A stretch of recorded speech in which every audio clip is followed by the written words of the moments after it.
The United States enters World War II. On 7 December 1941, while German armies were freezing in the Soviet Union, Japan suddenly pushed the United States into the struggle by attacking the American naval base at Pearl Harbor, Hawaii.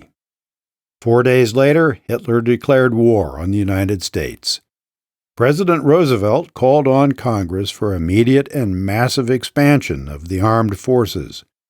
20 years of neglect and indifference, however, could not be overcome in a few days. Helpless as American garrisons in the Pacific fell to the Japanese in the spring of 1942, military leaders in Washington worked feverishly to create a headquarters that could direct a distant war effort and to turn the fledgling ground and air units into viable, balanced fighting forces. In early 1942, the Joint Chiefs of Staff emerged as a committee of the nation's military leaders to advise the President and to coordinate strategy with the British. In March, the War Department General Staff was reorganized, and the Army divided into 3 major commands: the Air Forces, Ground Forces, and Service Forces. 37 Army divisions were in some state of training, but only one was fully trained, equipped, and deployable by January 1942.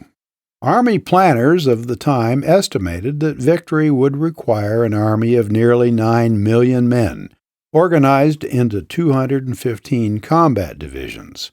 Estimates that proved accurate regarding the overall manpower, but too ambitious for the 90 divisions that eventually were established and supported on far-flung battlefields.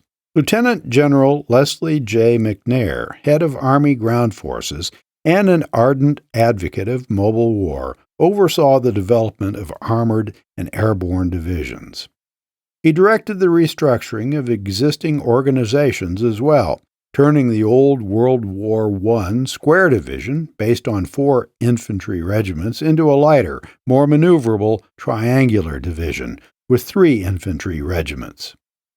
A serious and continuing shortage of Allied shipping space placed absolute limits on the size and capability of Army units.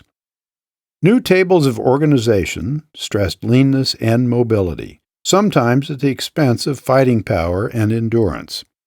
Billeting, training areas, and equipment were all in short supply. American industry had to support the nation's allies as well as its own military expansion.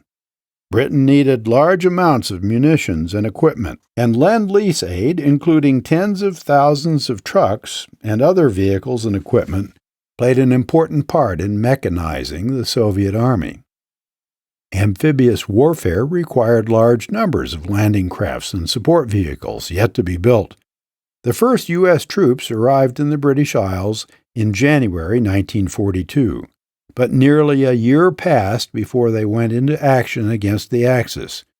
Meanwhile, air power provided virtually the only means for the Allies to strike at Germany.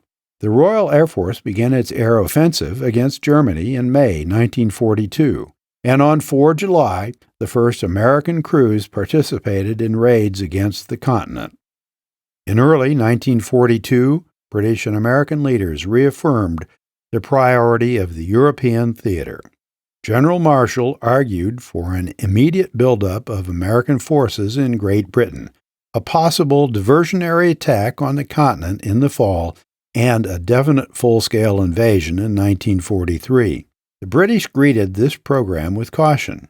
Remembering the enormous casualties of World War I, they preferred to strike at German power in the Mediterranean rather than risk a direct confrontation in haste. Although acknowledging the eventual necessity for an invasion of France, they hoped to defer it until much later. Instead, Prime Minister Winston S. Churchill suggested Anglo-American landings in North Africa, bringing the French armies in France's colonies there back into the war on the side of the Allies and aiding the British in their fight against the Italians and the forces of German Field Marshal Erwin Rommel. Months of lively debate followed, but ultimately President Roosevelt directed General Marshall to plan and carry out amphibious landings on the coast of North Africa before the end of 1942.